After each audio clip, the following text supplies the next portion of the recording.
Selamat siang Bapak. Kemudian Izin mengenalkan diri.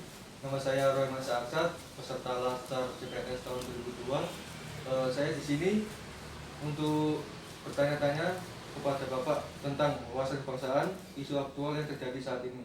Apakah Bapak berkenan? iya berkenan. Sebelumnya perkenalkan dulu nama Bapak, nama profesi. Nama saya Muhammad Jamiluddin. Saya di sini bekerja sebagai takmir masjid. Oke Bapak, apakah Bapak pernah mendengar tentang wawasan kebangsaan? Kurang lebih sih pernah. Menurut Bapak itu bagaimana? Jadi kalau menurut saya wawasan kebangsaan itu mengenai wawasan yang harus diketahui oleh setiap warga negara tentang mengenai bangsa ini agar tidak terlalu mudah akan bangsa dan negaranya sendiri. Oke Bapak, tanya selanjutnya, apakah Bapak mengerti wawasan kebangsaan ini penting menurut Bapak? Menurut saya wawasan kebangsaan itu penting untuk diketahui rakyat atau warga masyarakat bangsa itu sendiri. Oke. Menurut Bapak, isu aktual apa yang sedang terjadi belakangan ini yang bertentangan dengan arti dari wawasan kebangsaan?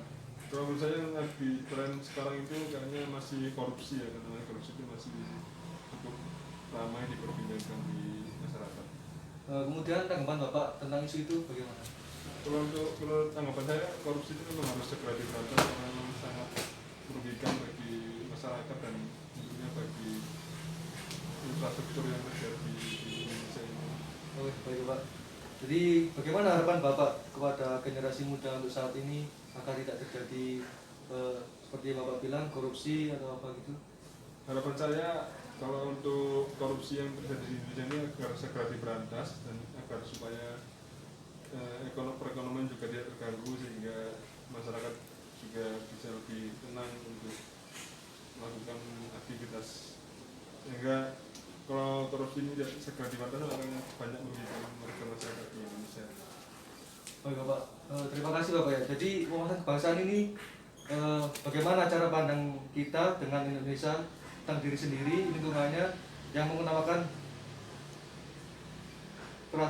kesatuan bangsa Bapak. Jadi sangat penting lah bagi generasi muda. Saya di sini kan bertanya-tanya ke Bapak Jamiluddin ya. Yeah. Nah, bagaimana pentingnya wawasan kebangsaan ini? Apakah generasi tua atau generasi pendahulu saya mungkin lebih tahu gitu Bapak. Baik, terima kasih Bapak Jamiluddin untuk waktunya. Sebelumnya saya mohon maaf Bapak yang dipengaruhi waktunya. Terima kasih. Assalamualaikum warahmatullahi wabarakatuh. Assalamualaikum warahmatullahi wabarakatuh. Mohon maaf menunggu waktunya Bu. Sebelumnya saya ucapkan terima kasih karena Ibu sudah mau meluangkan waktunya untuk tanya jawab dengan saya. Sebelumnya saya ingin bertanya kepada Ibu tentang wawasan kebangsaan dan isu aktual yang sekarang terjadi. Apakah Ibu berkenan? Berkenan Pak. Silakan untuk Ibu bisa memperkenalkan diri Ibu, nama dan profesi Ibu di sini seperti apa. Ya, sebelumnya saya ucapkan terima kasih buat Bapak Saiful Rizal. Di sini saya akan memperkenalkan diri saya. Nama saya Jazul Karunia, profesi saya di sini sebagai karyawan di salah satu dinas pendidikan yang ada di desa. Sebelumnya di sini saya ingin bertanya kepada Ibu, apakah Ibu pernah mendengar tentang wawasan kebangsaan? Sudah pernah Pak. Nah, apakah wawasan kebangsaan ini penting menurut Ibu? Penting Pak, karena dengan kita memahami wawasan kebangsaan, kita dapat lebih memahami peraturan yang ada di negara. Nah, sekarang menurut Ibu isu aktual apa yang sedang terjadi belakangan ini, tapi yang bertentangan dengan arti dari wawasan kebangsaan itu sendiri? Yang saya dengar akhir-akhir ini di berita itu tentang korupsi Pak. Nah, sekarang saya ingin bertanya tentang tanggapan Ibu tentang isu tersebut. Menurut saya isu tersebut tidak akan terjadi apabila dalam diri kita tertanam nilai-nilai Pancasila yang dapat dijadikan pedoman hidup dalam berbangsa dan bernegara. Nah, untuk pertanyaan terakhir Bu di sesi kita hari ini, apa harapan Ibu ke depannya untuk generasi muda kita saat ini? Harapan saya berharap generasi muda saat ini mereka lebih bisa memahami nilai-nilai yang terkandung di dalam Pancasila itu sendiri agar bisa menerapkan di kehidupan sehari-hari ataupun di kehidupan mereka sendiri.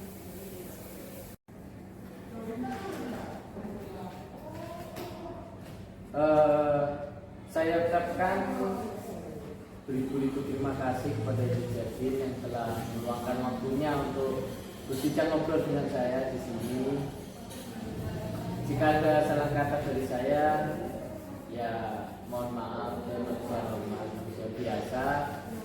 Jadi mohon dimaafkan. Terima kasih Bu. Ya, sama-sama. Assalamualaikum warahmatullahi wabarakatuh. Izin memperkenalkan diri. Nama saya Sinta Gusta, peserta Latsar CPNS Angkatan 41. Kelompok 4, absen 35. Pada kesempatan kali ini saya akan mewawancarai seorang mahasiswa dari salah satu universitas di Malang bernama Mbak Nela. Wawancara kali ini bertema tentang wawasan kebangsaan dan isu-isu aktual yang sedang terjadi belakangan ini. Saya langsung bertanya ya Mbak. Pertanyaan yang pertama, apakah Mbak Nela pernah mendengar tentang wawasan kebangsaan? Pernah. Oke, sebelumnya saya akan menjelaskan terlebih dahulu wawasan kebangsaan ya Mbak. Wawasan kebangsaan itu adalah cara pandang bangsa Indonesia tentang diri dan lingkungannya yang mana mengutamakan kesatuan dan persatuan bangsa. Menurut Mbak Nela, bagaimana wawasan kebangsaan ini apakah penting diterapkan dalam kehidupan sehari-hari? Menurut saya penting sih Bu, karena dengan wawasan kebangsaan ini masyarakat sekitar itu bisa mematuhi hukum yang ada, hukum yang berlaku di Indonesia. Ya. Kalau untuk saat ini kan Mbak Nela pasti pernah tahu ada isu-isu yang sedang beredar, isu-isu yang ada belakangan ini. Menurut Mbak, isu aktual apa yang bertentangan dengan wawasan kebangsaan saat ini? Kalau saya dengar berita saat ini yang banyak beredar itu pejabat yang korupsi, kayak gitu sih. Korupsi ya Mbak ya, banyaknya. Entah itu di tingkat desa atau tingkat yang lebih tinggi. Oke. Kemudian menurut Mbak Nela bagaimana tanggapan Mbak tentang kasus-kasus korupsi yang terjadi tersebut? Menurut saya kasus korupsi itu terjadi karena seseorang tersebut tidak menanamkan nilai Pancasila dalam kehidupan mereka. Jadi mereka bisa menyalahgunakan kewenangan mereka untuk hal-hal yang kurang bermanfaat seperti itu. Jadi melanggar nilai-nilai Pancasila Pancasila juga melanggar hukum yang berlaku di negara kita.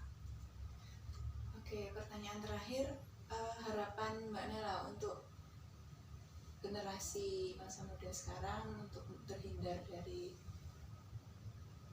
hal-hal yang tidak diinginkan seperti itu bagaimana Mbak harapannya? Harapan saya sih generasi muda sebaiknya itu menanamkan nilai Pancasila dan mengamalkan nilai Pancasila dalam kehidupan mereka sehari-hari, karena jika mereka menanamkan mengamalkan Pancasila dan menjadikan Pancasila sebagai pedoman hidup mereka, maka saya yakin generasi muda tersebut bisa terhindar dari tindak yang mungkin kurang Baik ya, kurang baik, contohnya kayak narkoba, korupsi, teroris, dan lain sebagainya. Oke, terima kasih atas waktunya Mbak Nela. Ya, sama-sama. Sekian wawancara dari saya. Assalamualaikum warahmatullahi wabarakatuh.